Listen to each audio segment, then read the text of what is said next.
Scientific and Scriptural Reflections on Creation and Evolution TV. Hello, welcome to Scientific and Scriptural Reflections. I'm Mr. Creation Matters, and I'm really glad we are reaching you with this very important subject. You know, we live in a time where science is moving fast. Discoveries about the universe, the age of the earth, space, time, things our grandparents never imagined we'll be talking about so openly. At the same time, many people feel torn. They are asking honest questions. Can faith still make sense in a scientific world? Does Genesis still speak when science talks about billions of years? That's why today's conversation matters. We are looking at Genesis, science, and the idea of an older earth, not as a debate, not as a fight between belief and evidence, but as a thoughtful reflection, because the truth is, many people have quietly walked away from faith, not because they hate God, but because no one sat down to explain how scripture and science might actually be speaking the same language, just from different angles. So this isn't about winning arguments. It's about understanding. It's about asking better questions. And it's about seeing whether the opening pages of Genesis are deeper, richer, and more meaningful than we were ever taught to imagine. Let's talk. Genesis, science, and the idea of an older earth. Let's start with something familiar. Genesis chapter 1 opens with a sentence many of us know by heart. In the beginning, God created the heavens and the earth. Then immediately, the next verse tells us something surprising. It says the earth was dark, formless and void, with water covering everything. Now, if you slow down and really think about that description, it raises an interesting question. How do you go from a completed creation to something that looks abandoned? Because dark and void doesn't sound like something that's just been formed. It sounds like something that exists but isn't functioning. And here is where things get interesting. When we look at images sent back by modern space telescopes, images of Mars, Venus, or other planetary bodies, we see worlds that are very real, very solid, but lifeless, frozen, flooded. No atmosphere to support life, no light systems, no biological activities. In many ways, they look like what Genesis describes, real planets, but without purpose. So, what if Genesis chapter 1 verse 2 isn't describing God creating the earth from scratch, but God returning to it? The wording matters, you know.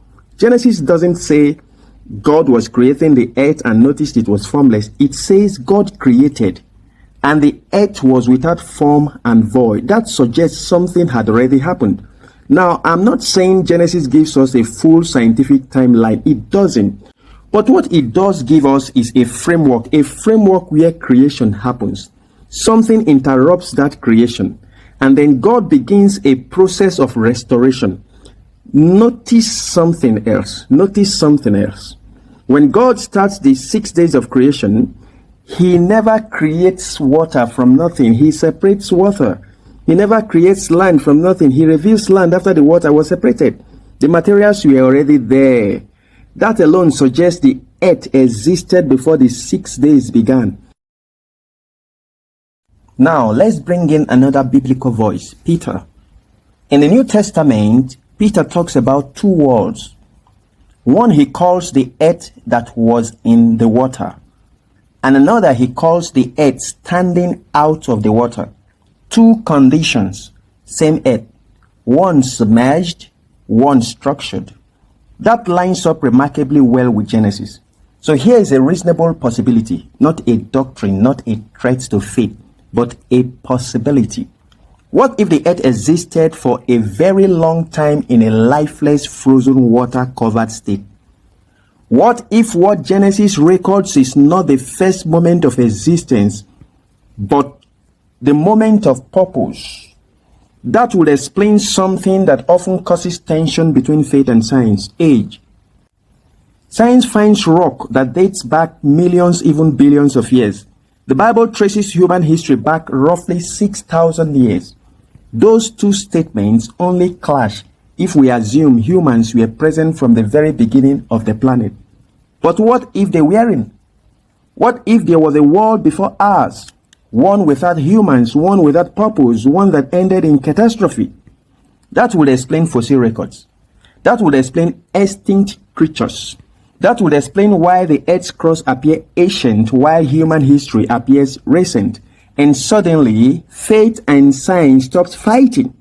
Now, I want to be clear about something. Science itself is not the enemy of faith. Science is simply the study of what exists. The problem begins when science is forced to explain everything without allowing for intelligence, purpose, or dimensions beyond our own. Take cosmology. The Big Bang Theory, for instance, suggests the universe expanded from an extremely dense point, but even scientists admit they don't know where that point came from or why it existed at all. They call it a singularity. In other words, something that breaks the rule of known physics.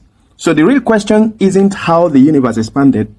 The real question is why anything existed to expand in the first place. And that's where science reaches its limit. The Bible doesn't try to explain God's origin. It simply presents God as eternal. And honestly, that makes sense. If time itself is a created thing, then whatever created time cannot be bound by it. To us, 1,000,000 years is unimaginable. To something eternal, time may be irrelevant. Think about it this way. A mosquito lives about 30 days. That's about the lifespan of a mosquito. 10 years will be incomprehensible to it. Now imagine eternity.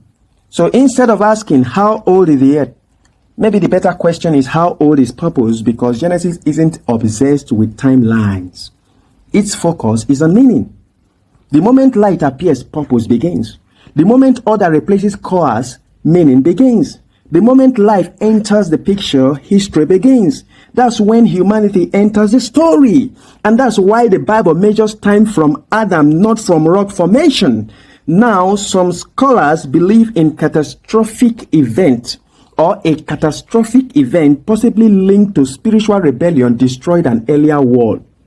Others don't. The Bible doesn't spell it out clearly, and that's okay.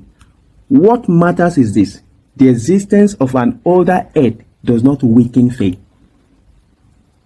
It actually magnifies God. It tells us God restores, God revisits, God repurposes, and Scripture itself says this world too will one day be renewed again.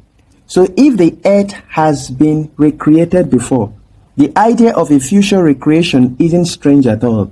In the end, science answers how things behave. Faith answers why anything exists at all. They are not enemies. They are conversations happening at different levels. And perhaps Genesis isn't trying to beat science at its own game. Perhaps it's inviting us to think bigger, not just about beginnings, but about meaning. So as we wrap up today's episode, I hope this reflection has done one thing simple: open space for thought. Space to see that science doesn't have to erase Scripture, and Scripture doesn't have to fear science. Something they are pointing to, the same reality, just using different words. If this conversation challenged you, encouraged you, or even made you pause, that's a good thing. Truth is not afraid of questions. Thank you for spending this time with me. I am Mr. Creation Matters, and this has been Scientific and Scriptural Reflections. Until next time, keep thinking, keep questioning, and keep seeking understanding. Thank you.